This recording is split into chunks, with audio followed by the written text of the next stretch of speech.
कहानी उन आम घरों की है जहाँ खाने वाले तो कई, लेकिन कमाने वाला एक मर्द ही होता है। बावजूद इसके उससे उम्मीदें कम नहीं होती।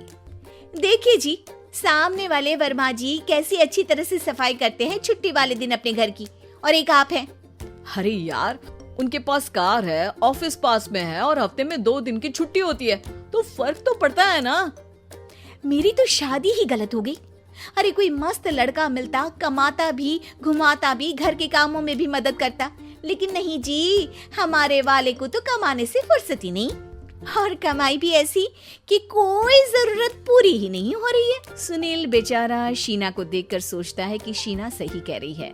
देखने में सुंदर है, घर का सारा काम कर लेती है, उसे तो कोई भी अच्छा लड़का मिल सकता था। क्या सोच रहे हैं? भागने का इरादा तो नहीं है?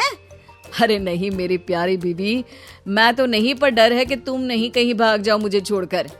शीला सुनील के मुंह से प्यार भरी बात सुनकर मुस्कुराती है। आप भी ना। सुनील एक दिन ऑफिस से घर आता है कि तभी शीना कहती है, सुनिए जी, वो मेरी सहेली आई थी, सारा दिन वो लोग यहीं थे, अब जा रही थी तो मैंने कहा नहीं नहीं, मेरे पति छोड़ आएंगे ना तुम्हें, तो रोक लिया मैंने।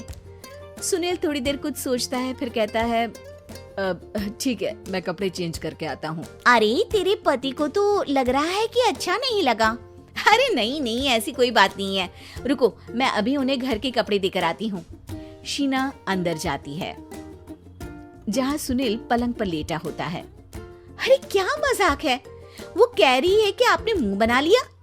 सही तो कह रही है, सुबह से अब ऑफिस से लौटा हूँ, एक कप चाय का तो पूछा नहीं, 20 किलोमीटर जाओ और आओ, और फिर कल उसी टाइम पर ऑफिस। अरे यार, मुझे गाड़ी चलानी आती ना तो बोलती भी नहीं आपको, और कौन सा रिक्शा खींच कर जाना है आपको। सुनील अब क्या बोलता। रात देर से आता है और सो जाता है। अगले दिन शरीर दर्द हो रहा है। अरे तो मत जाओ ना ऑफिस, चलते हैं ना मार्केट घूमने, फिर पिक्चर देखेंगे और रात में खाना खाकर घर वापस। सुनील जब सारे दिन की थकान वाला शेड्यूल सुनता है तो वो सीधे सीधे ऑफिस के लिए तैयार हो जाता है। अब आए दिन शीना की डिमांड बढ़ती ही चली जाती है और सुनील उसको पूरा भी करता। लेकिन एक दिन, ए जी मेरा भाई आ रहा है, उसे 2 लाख रुपए की जरूरत है। हाँ तो मैं क्या करूँ शीना, मेरे पास इतने रुपए नहीं है। हाँ हाँ पता है नहीं है, लेकिन किसी से लेकर तो दे सकते हो ना। अरे मैं किससे मांगू, मेरे तो जानने में भी कोई नहीं है जिसके पास इतनी बड़ी रकम हो। तभी वहाँ शीना का भाई शीनू आ जाता है। जीजा जी कैसे हैं आप? अब मैं ठीक हूँ शीनू, अचानक इतनी बड़ी रकम की जरूरत कैसे पड़ गई? अरे जीजा जी, वो बिजनेस शुरू किया ना, तो उसके लिए पैसे की जरूरत है, काफी हो चुका है, थोड़ा पैसा बचता है तो मैंने सोचा आपसे ले लूं। अब देखो, मेरे ऑफिस में कुछ लोग हैं जिनकी सेविंग अच्छी है, मैं उन लोगों से बात करके देखता हूँ। सुनील ऑफिस से किसी से पैसे लेकर शीना को दे देता है। शीना वो पैसा भाई को दे देती है। 2 महीने बाद, अरे यार शीना, वो ऑफिस वाला आदमी अपने पैसे मांग रहा है, कैसे दूं? अपने भाई से बोलो ना पैसे दे दे। अरे हाँ हाँ दे देगा, कहाँ भागा जा रहा है, आप उनको बोल दो कि दे देंगे। थोड़े दिन बाद, शीना वो आदमी मुझसे आज भी पैसे मांग रहा था यार, मैं तंग आ गया हूँ, ऑफिस जाते ही सामने उसका चेहरा दिखता है, क्या बोलूं, बार बार पैसे मांगता है। अच्छा मैं शीनू को फोन लगाती हूँ, बात करके देखती हूँ। शीना भाई को फोन करती है लेकिन वो फोन उठाता ही नहीं। लगता है भाई कहीं ऐसी जगह है जहाँ नेटवर्क की समस्या होगी। सुनील अगले दिन दोपहर को ही घर आ जाता है।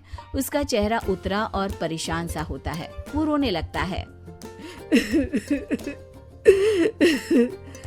अरे क्या हुआ जी, आप इतना परेशान क्यों हैं? सब ठीक तो है ना? अरे नहीं शीना, कुछ ठीक नहीं है, मैं ठीक नहीं हूँ। तुम्हारे भाई के लिए मैंने जो पैसे लिए थे, उस आदमी ने आज भरे ऑफिस में सबके सामने मेरी बेइज्जती कर दी। सबके सामने आज मैं कर्जदार बनकर खड़ा था। मैंने हर वो प्रयास किया घर चलाने के लिए जो मैं कर सकता था, लेकिन अब नहीं होगा। वो फिर रोने लगता है।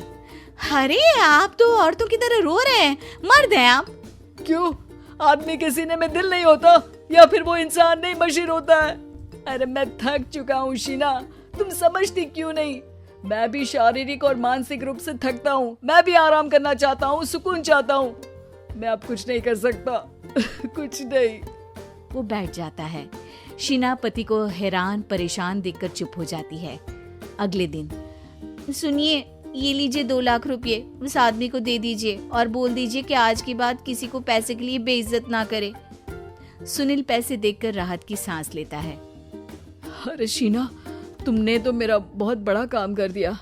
अब मैं शान से ऑफिस जा सकता हूँ। लेकिन ये पैसे आए कहाँ से? ये पैसे मैंने अपने गहनों को गिरवी रख कर लिया है। तुम ठीक रहो, निश्चिंत रहो, मैं बस यही चाहती हूँ। मुझे माफ करना, पर अब मैं समझ चुकी हूँ कि मर्द को भी दर्द होता है।